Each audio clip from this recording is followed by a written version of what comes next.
आज हम देखेंगे कि भजन संहिता 40 किसके लिए लिखा हुआ है। जब हम कोई भी भजन संहिता को पढ़ते हैं, जैसे दाऊद का, ये भी दाऊद का ही लिखा हुआ है।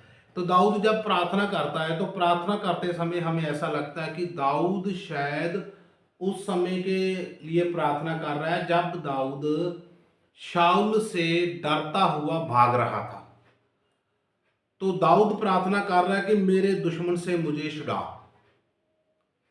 हमें ऐसा लगता पढ़ते समय, लेकिन मैंने पीछे भी काफ़ी जो भजन संहिता डाले हुए हैं उसमें बताया हुआ है कौन सा भजन संहिता किसकी बात कर रहा है। जैसे कुछ भजन संहिता ऐसे हैं जो यीशु मसीह की बात करता है। यीशु मसीह की, जानी यीशु मसीह सलीब से पहले हैं और इसके जो 3.5 वर्ष का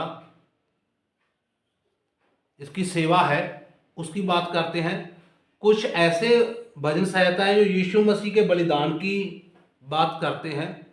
कुछ ऐसे भजन संहिता है जो बलिदान के बाद कलीसिया स्थापित होती है उसकी बात करते हैं। तो ऐसा हमने पिछली वीडियो में देखा है। हमें क्या करना है, आज भी ऐसे ही वचन को देखना है। चलिए देखते हैं, हम शुरू करते हैं इसको। भजन संहिता 40। पहला पद। मैं धीरज से यहोवा की बाट जोहता रहा और उसने मेरी ओर झुककर मेरी दुहाई सुन ली। तो ऐसा लग रहा है कि दाऊद अपने बारे में लिख रहा है कि मैं बाट जो रहा था और उसने मेरी दुहाई को सुन लिया। शाऊल मर गया और दाऊद को राजपद मिल गया। तो ऐसा हमें लगता है कि दाऊद जब राजा बन गया और राजा बनने के बाद उसने ये भजन लिखा कि मुझे अभी राजपद मिल गया है, मैं यहोवा की बाट जोता रहा, उससे प्रार्थना करता रहा, एक समय आया उसने मेरी प्रार्थना को सुन लिया। लेकिन ऐसा नहीं है। ये पूरे का पूरा जो भजन है ये यीशु मसीह के विषय में लिखा हुआ है। इसमें ज़्यादा जो लिखा हुआ है, जो 3.5 वर्ष की उसकी सेवा है उसके विषय में लिखा हुआ है। इस सेवा में जो उसने कष्ट झेला है वो कष्ट पूरे का पूरा इधर लिखा हुआ है। दाऊद इसलिए लिख रहा है, कम से कम 1500 से 1600 वर्ष पहले लिखा हुआ है। इसको लगभग बोलते हैं, थोड़ा आगे पीछे भी हो सकता है। लड़ाई करने के लिए नहीं है कि ये तो 1500 वर्ष पहले था, 1400 वर्ष पहले था। अगर आप 1000 भी कहोगे तो भी मैं मान जाऊंगा, अगर आप 5000 साल पहले कहोगे तो भी मैं मान जाऊंगा, कोई बात नहीं। लेकिन ये भजन संहिता लड़ने के लिए नहीं है, मैं इसलिए नहीं लिखा, लेकिन लगभग होता है। तो क्या है, इस समय लिखते समय वो यीशु मसीह के समय में जा रहा है और उसकी भविष्यवाणी कर रहा है। यहूदी भाइयों को ये लिख रहा है कि आपके भीतर एक ऐसा मनुष्य आएगा जिसके साथ ऐसी बातें बीतेगी, और जब उसके साथ ऐसी बातें बीते तो आप क्या करना है, उस समय समझ जाना है कि वो आपका उद्धार देने वाला है। और जो पवित्र आत्मा ने दाऊद से लिखवाया था वो पूरा हो गया।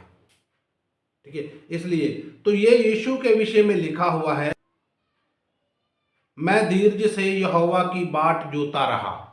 क्योंकि यीशु ने बहुत धीरज की। जब उसको गसमनी में से लेकर सलीब तक लेकर गए, उस समय वो पिता से कह रहा था, हो सके तो पिता ये समय मुझसे टल जाए, लेकिन फिर भी मेरी मर्जी नहीं आपकी मर्जी पूरी हो। तो लिखता, और उसने मेरी और झुक कर मेरी दुहाई सुनी। झुका और दुहाई सुनी। सलीब पर बलिदान होने के बाद यीशु को जीत प्राप्त मिली, ऐसा आगे लिखा हुआ है। तो वो उसी दुहाई की बात कर रहा है कि एक समय आएगा उसको आप मारोगे, लेकिन यहोवा उसको फिर से उठाएगा और आपके भीतर आप देखोगे कि वो जिंदा हो जाएगा और उसको जीत प्राप्त हो जाएगी। जी। दूसरा पद। उसने मुझे सत्यानाश के गड्ढे और दलदल की कीच में से उभारा और मुझको चट्टान पर खड़ा करके मेरे पैरों को दृढ़ किया है। दलदल से निकाला। जो यीशु मसीह का मार खाने वाला समा, सलीब पर जाने वाला समा, और जितने भी यहूदी हैं वो सभी के सभी उसके विरुद्ध हो चुके थे।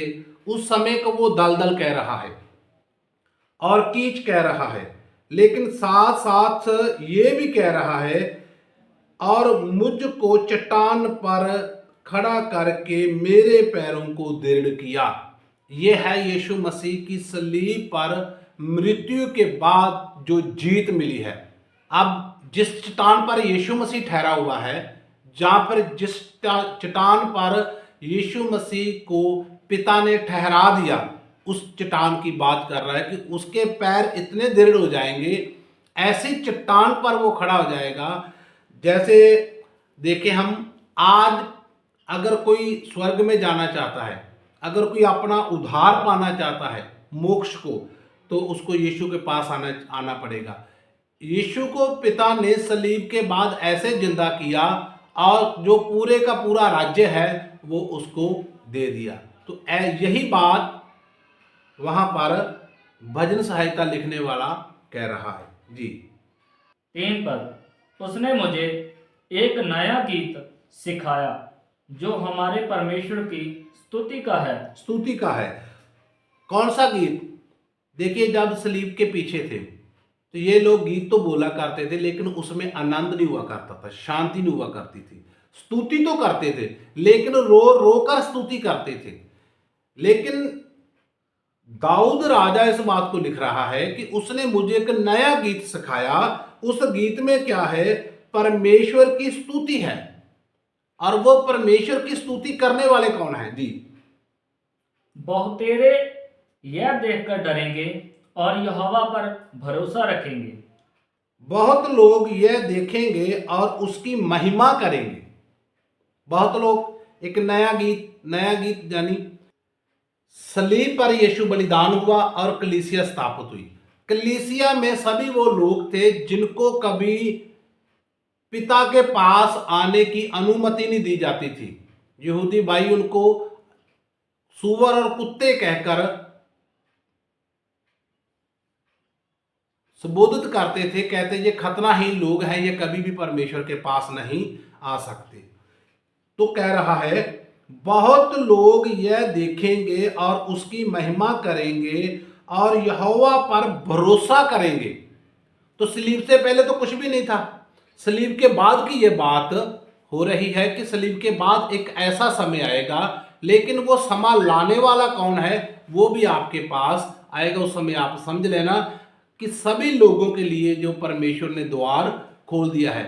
जैसे हम पतरस को देखते हैं, जब कुरनेलियस सूबेदार पतरस को बुलाता है और परमेश्वर उसको दिखाता है कि एक चद्दर के जैसा कुछ, कि काटो और खाओ, काटो और खाओ, काटो और खाओ, आपको सबको पता है। और वो क्या करता है? मना करता है कि मैं अशुद्ध वस्तु को हाथ भी लगाता नहीं हूं। लेकिन जब वहां आता है तो उस समय पवित्र आत्मा वहां काम करता है और सभी लोग अन्य अन्य भाषा बोलकर ये साबित करते हैं कि गैर यहूदी लोगों में परमेश्वर का कार्य हो रहा है, यानी परमेश्वर इनके लिए अपना द्वार खोल चुका है।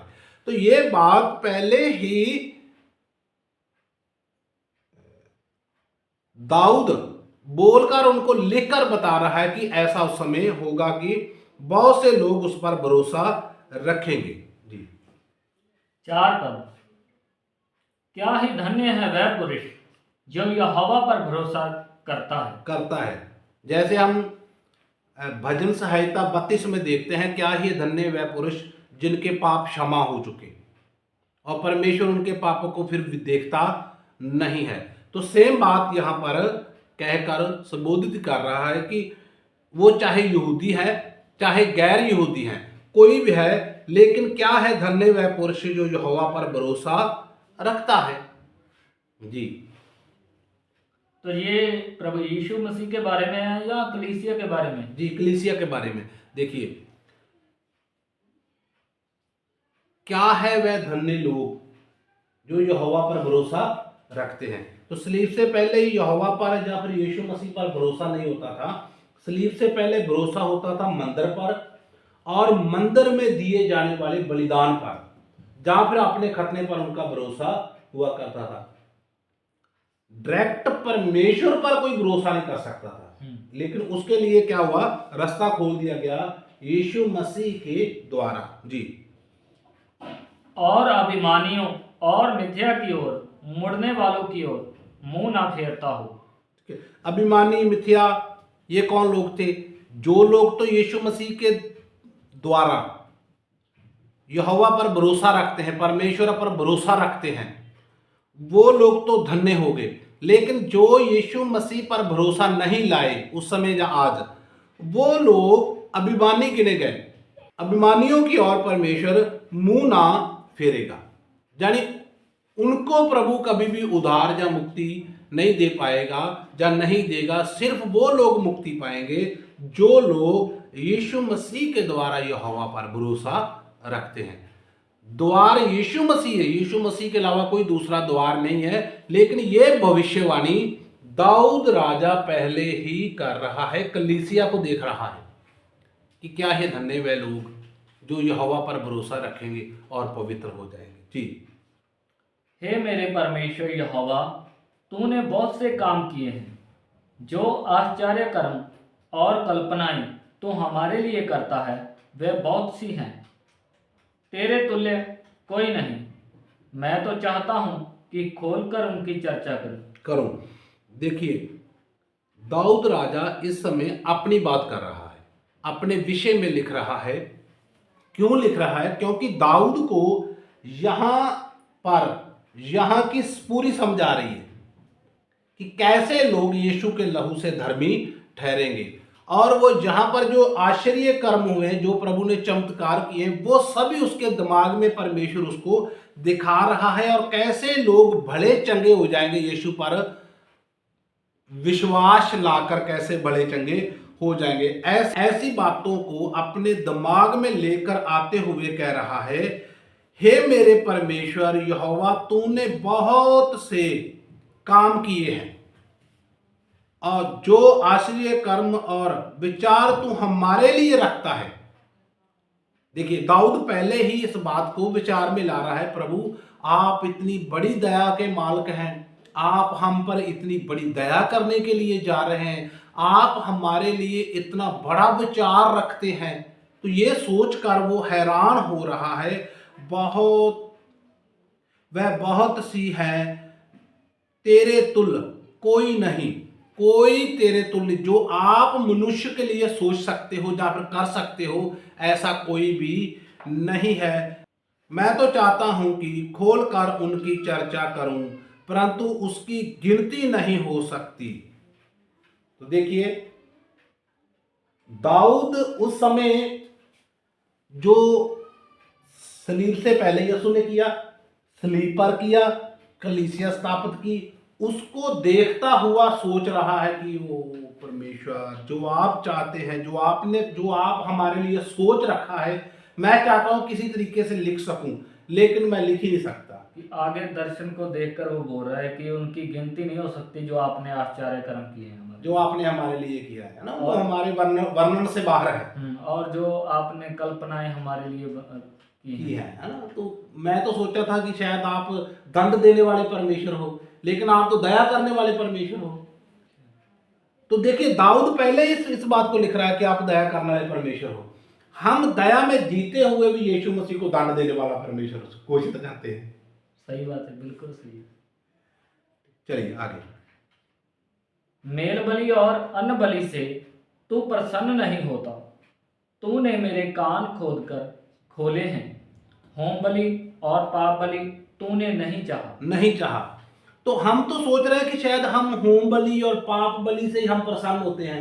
आप प्रसन्न होते तो हम तो होम बलि पे, पाप बलि पे लगे हुए हैं, लेकिन आपने तो हमारे लिए कुछ और ही सोच रखा है। जो आपकी सोच है वो तो हमारी समझ से परे है। इससे तो आप खुश ही नहीं होते हैं। इससे तो कभी कोई मनुष्य पवित्र हो ही नहीं सकता। वो पहले सलीब को देख रहा है, पहले सलीब को दे रहा है कि असल में आप जिस बात से खुश होने वाले हैं वो सलीब पर है। तो क्या क्या लेकर आते थे लोग होम बलि में, उसको थोड़ा देखते हैं। तो चलिए देखते हैं गिनती की किताब उसका 7 अध्याय में देखते हैं कौन कौन सी बलियां देते थे ये लोग और कितना इनके ऊपर बोझ हुआ करता था। उस बोझ को देखते हुए दाऊद राजा लिख रहा है कि आपने ये तो चाहा ही नहीं, आपने तो हमारे लिए कुछ और ही चाहा। जी पढ़िए। गिनती की किताब 7 अध्याय और उसका पहला पद। फिर जब मूसा ने निवास को खड़ा किया और सारे सामान समेत उसका अभिषेक करके उसको पवित्र किया और सारे सामान समेत वेदी का भी अभिषेक करके उसे पवित्र किया, तब इज़राइल के प्रधान जो अपने अपने पितरों के घरानों के मुख्य पुरुष और गोत्रों के भी प्रधान होकर गिनती लेने के काम पर नियुक्त थे, वे जब पहली बार मूसा निवास स्थान यानी तंबू को बनाता है तो उस समय उसकी हर एक चीज को तेल से पवित्र किया जाता था, अभिषेक किया जाता था उसका। और जैसे ही उसने पूरा तंबू यानी निवास स्थान बना लिया और इसकी हर एक चीज को उसने क्या किया, पवित्र किया, अभिषेक किया। और पूरा अभिषेक करने के बाद फिर 12 गोत्रों में से उनके जो प्रधान है उनको बुलाया और उनको बोला आपने क्या करना है, 6 ऐसी गाड़ियां लेनी है और 6 गाड़ियों में से जो सामान लाना है वो मैं आपको बताऊंगा, वो आपकी भेंट और आपका बलिदान और आपकी पाप बलियां ये सब होगा। तो देखते हैं कितना बोझ था। ये पहला बोझ है, थोड़ा मैं आपको बता रहा हूं, इससे भी बड़ा ज्यादा बोझ हुआ करता था। आगे चलते हैं। 3 पद। वह यहोवा के सामने भेंट ले आए और उनकी भेंट शाई हुई गाड़ियां और 12 बैल थे, अर्थात 2-2 प्रधान की ओर से एक एक गाड़ी और एक एक प्रधान की ओर से एक एक बैल। इन्हें वे निवास के सामने यहोवा के समीप ले गए यानी उन्होंने क्या किया, एक एक गाड़ी, 2-2 प्रधान, 12 गोत्रों में से 6 गाड़ी और 12 जो बैल हैं वो लेकर आए। और वो जो गाड़ियां थी उनमें क्या था, 10 में चलते हैं सीधा। 10 पद। फिर जब वेदी का अभिषेक हुआ तब प्रधान उसके संस्कार की भेंट वेदी के समीप ले जाने लगे। तब यहोवा ने मूसा से कहा, वेदी के संस्कार के लिए प्रधान लोग अपनी अपनी भेंट अपने अपने नियत दिन पर चढ़ाएं। 12 गोत्रों में से 6 गाड़ियां आनी है और नियमित दिन जो भी आपके लिए दिन ठहराया है वो लेकर आए और वो सभी भेंट लेकर आए हैं, उनको नियमित दिन पर चढ़ाएं। भेंट क्या क्या थी वो देखते हैं, कितना बोझ था इन लोगों पर। जी इसलिए जो पुरुष पहले दिन अपनी भेंट ले गया वह यहूदा गोत्र वाले अमीनादाब का पुत्र नहशोन था। ये पहले लोग हैं जो पहली भेंट लेकर वहां निवास स्थान में गए। क्या क्या लेकर गए देखते हैं। जी उसकी भेंट यह थी, अर्थात पवित्र स्थान के शेकेल के हिसाब से 130 शेकेल चांदी का एक प्रांत, बहुत बड़ा चांदी का प्रांत। जी जो चांदी की प्रांत हुआ करती थी लगभग 1.5 किलोग्राम की हुआ करती थी, यानी 1.5 किलोग्राम की एक चांदी की प्रांत लेकर जानी है। फिर आगे और 17 शेकेल चांदी का एक कटोरा। जी एक चांदी का कटोरा भी लेकर जाना पड़ता था। ये दोनों अन्न बलि के लिए तेल से सने हुए मैदे से भरे थे। तेल और मैदे से भरे हुए, पूरे भरे हुए जाते थे, ये उनकी अन्न बलि होती थी। लेकिन इस बलि को परमेश्वर ने पसंद नहीं किया। जी फिर धूप से भरा हुआ 10 शेकेल सोने का एक धूपदान। देखिए 10 शेकेल सोने का बना हुआ एक धूपदान, जिसमें क्या था जी, और 110 ग्राम का ये हुआ करता था आज के हिसाब से। बलि के लिए एक बछड़ा, एक मेढ़ा और 1 वर्ष का एक बेदी का बच्चा। और भी आगे भी पाप बलि के लिए 1 बकरा और मेल बलि के लिए 2 बैल और 5 मेढ़े और 5 बकरे और 1-1 वर्ष के 5 भेड़ी के बच्चे अमीनादाब के पुत्र नहशोन की यही भेड़ थी। यही भीड़ थी। तो इतने जानवर लेकर जाने पड़ते थे, और इसके अलावा कोई धूप हुआ करती थी। वो धूप इतनी महंगी हुआ करती थी कि देखिए, अगर आज हम चाहें तो शायद पूरे पंजाब की कलीसिया पूरे पंजाब की कलीसिया इकट्ठी होकर वो सोने का समाधान बनाना और उसमें धूप लेकर आना, जो इतना महंगा है, शायद हम पूरा नहीं कर सकते, इतनी महंगी थी।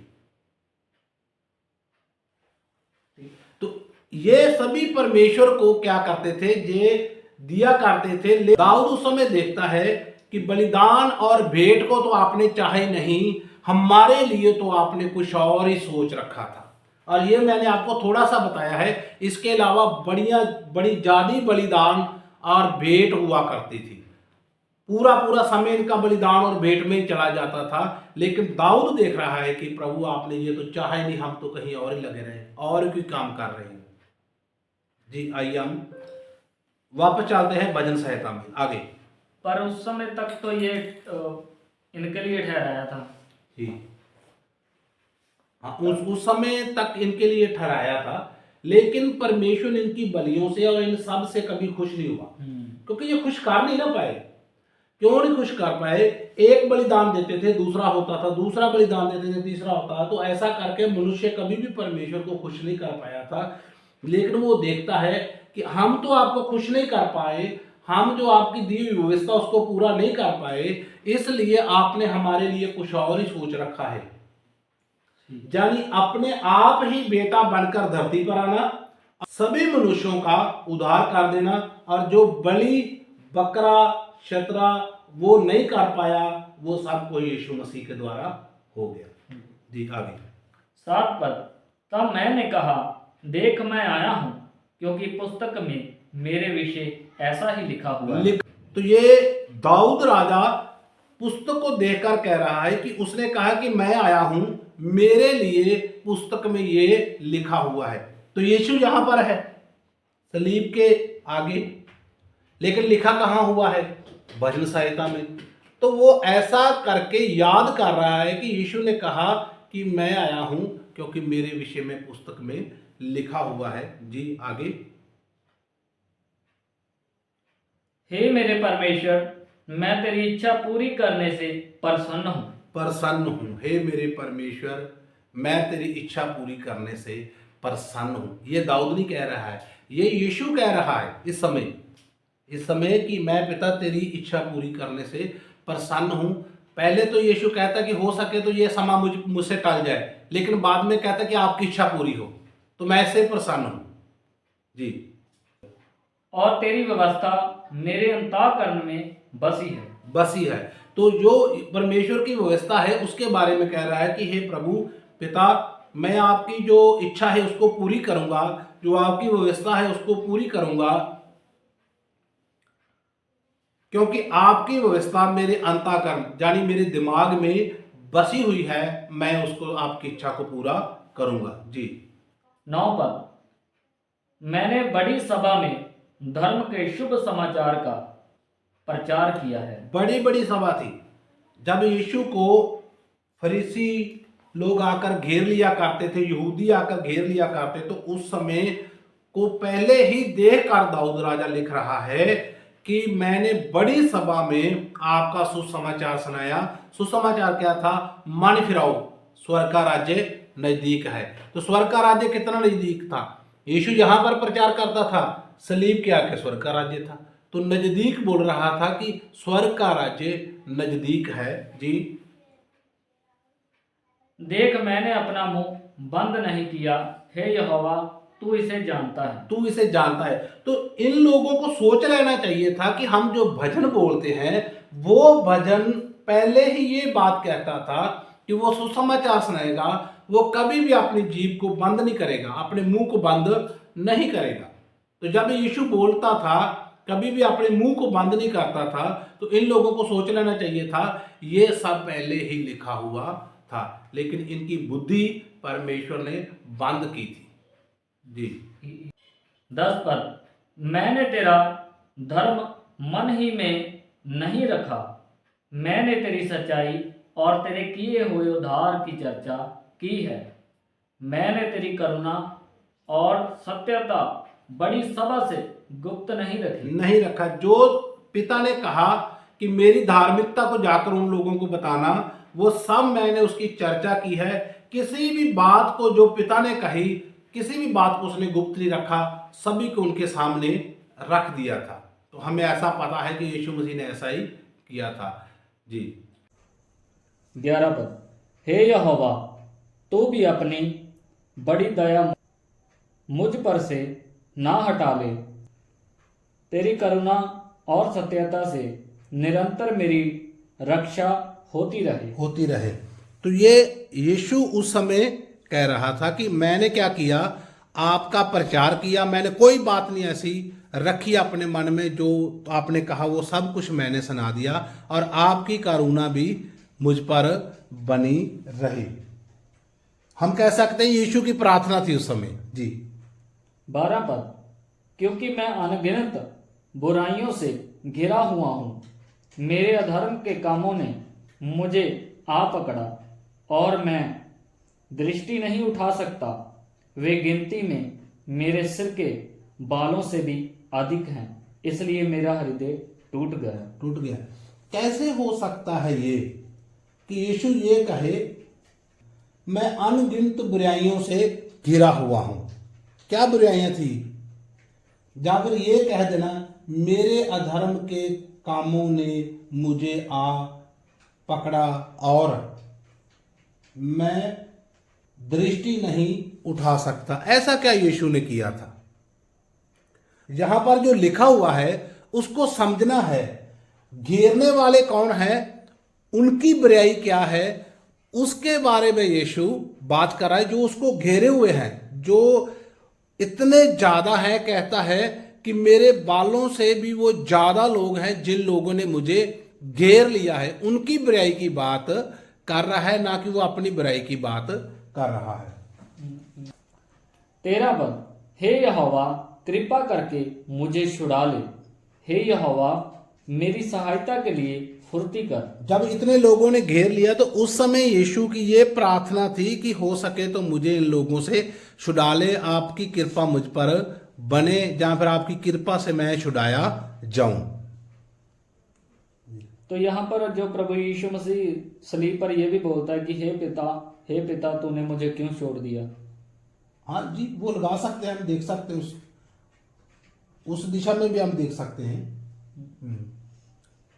14 पर। जो मेरे प्राण की खोज में हैं वे सब लज्जित हों और उनके मुंह काले हों और वे पीछे हटाएं और अपमानित किए जाएं। जो लोगों ने यीशु को घेरा था, मारा था, उनकी बात हो रही है कि ऐसे लोग हैं जो मुझे घेरे हुए हैं। जहां पर यीशु के बलिदान होने के बाद उन लोगों ने यीशु पर भरोसा नहीं लाए, उन लोगों की बात हो रही कि उनका मुंह काला हो, वो लोग लज्जित हों। तो ये उस समय हुआ भी जब 70 AD में इजराइल का विनाश हुआ। तो ये उस समय की भविष्यवाणी है। वो ऐसी भविष्यवाणी वहां पर पूरी भी हुई थी। पर पढ़ते समय कई बार हमें भी ऐसा लगता है कि जो कोई हमारा दुश्मन है या उस समय दाऊद का कोई दुश्मन है, वो अपने दुश्मन के बारे में लिख रहा है, और हम भी जब पढ़ते हैं तो हमें भी ऐसा लगता है कि हम भी जो हमारे प्राण के खोजी या हमारी किसी से दुश्मनी है, तो प्रभु उनको अपमानित कर उनके मुंह काले हो जाएं। अक्सर ऐसा करते हैं। सही है। लेकिन 70 AD के बाद कोई भी ऐसी प्रार्थना नहीं रही है। खास पहली बात तो यह है, जो गैर यहूदी हैं उनके लिए सलीब के बाद कोई ऐसी प्रार्थना नहीं है, ना ही परमेश्वर उनकी कोई ऐसी प्रार्थना सुनेगा। 70 AD तक भी जो परमेश्वर का क्रोध था वो सिर्फ यहूदियों तक ही था। तो ये वहां पर 70 AD के विषय में बात हो रही है। जो मेरी हानि से प्रसन्न होते हैं, उनके मुंह काले हों, जो मेरी हानि से प्रसन्न होते हैं। तो वो तो हमें पता ही है कौन थे जी। 15 पद। जो मुझसे आहा आहा कहते हैं वे अपनी लज्जा के मारे विस्मित हों।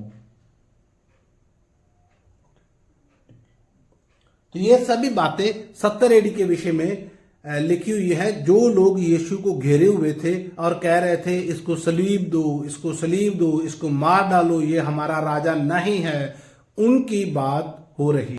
जिन्होंने प्रभु यीशु मसीह पर विश्वास नहीं किया, जहां पर विश्वास नहीं किया, जहां पर जो लोग अभी यीशु मसीह को मार रहे थे, सलीब से पहले की बात हो रही है, वहां पर की प्रार्थना दाऊद राजा पहले लिख रहा है बिल्कुल, कि यीशु मसीह की उस समय की प्रार्थना क्या होगी, और जहां पर उस समय यीशु मसीह पर होने वाला अत्याचार ऐसा होगा और वो लज्जित जो 70 AD में होंगे और हुए भी हुए। जी। 16 पद, परंतु जितने तुझे ढूंढते हैं वे सब तेरे कारण हर्षित और आनंदित हों। जो ढूंढने वाले, जिन लोगों ने यीशु का सामना किया, यीशु को मारा, वो लोग 70 AD में लज्जित हुए, लेकिन जिन लोगों ने ढूंढा, चाहे वो यहूदी चाहे वो गैर यहूदी, उन्होंने क्या प्राप्त किया? उन्होंने आनंद प्राप्त किया। उन्होंने आनंद प्राप्त किया। आज भी जो यीशु मसीह को संसार में से ढूंढ लेते हैं, आनंद उन्हीं का है, और जो परमेश्वर की कलीसिया है वो आनंदित है जी। जो तेरा किया हुआ उद्धार चाहते हैं, जो तेरा किया हुआ उद्धार चाहते हैं, तुझे ढूंढते हैं जी, वे निरंतर कहते रहें यहोवा की बढ़ाई हो, बढ़ाई हो। जो निरंतर ढूंढते रहते हैं वो कहते हैं यहोवा की बढ़ाई हो, क्योंकि हमें पता चल चुका है यीशु मसीह के अलावा कोई दूसरा उद्धारकर्ता, मुक्ति देने वाला नहीं है। 17 पद, मैं तो दीन और दरिद्र हूं, तो भी प्रभु मेरी चिंता करता है, तू मेरा सहायक और छुड़ाने वाला है। हे मेरे परमेश्वर, विलंब ना कर। विलंब ना कर। तो मैं जो काफ़ी ऐसे भजन डाले हुए हैं जहां पर देखा है कि आखिर में सुसमाचार हुआ करता है, तो ये 3-4 आए थे हैंड वाली, यहाँ पर ये सुसमाचार है कि जो परमेश्वर को ढूंढने वाले हैं। तो दाऊद इस समय अपने बारे में बात कर रहा है, मैं तो दीन और दरिद्र हूं, यानी मैं ऐसा कुछ नहीं कर सकता कि मैं आपको ढूंढ पाऊं जहां पर मैं आपसे मुक्ति को प्राप्त कर सकूं, मैं ऐसा कुछ भी कर नहीं सकता। तू मेरा सहायक और छुड़ाने वाला है, मैं कुछ नहीं कर सकता, तू ही है जो सहायक है और छुड़ाने वाला है। हे मेरे परमेश्वर, विलंब ना कर, यानी देरी मत लगा। अभी दाऊद तो जैसे मूसा भजन संहिता 90 में परमेश्वर के लिए विरलाप कर रहा है कि जल्दी करो, आप जल्दी आओ, वैसे ही यहां पर दाऊद भी कह रहा है विलंब मत करो, यानी देर मत करो, हो सके तो मेरे समय में आओ, मैं भी वो समय देखना चाहता हूं जब लोग आप पर विश्वास करके बचाए जाएंगे और आप भेंट को और किसी भी बलि को आप पसंद नहीं करते हो। तो धन्यवाद प्रभु का, आमीन।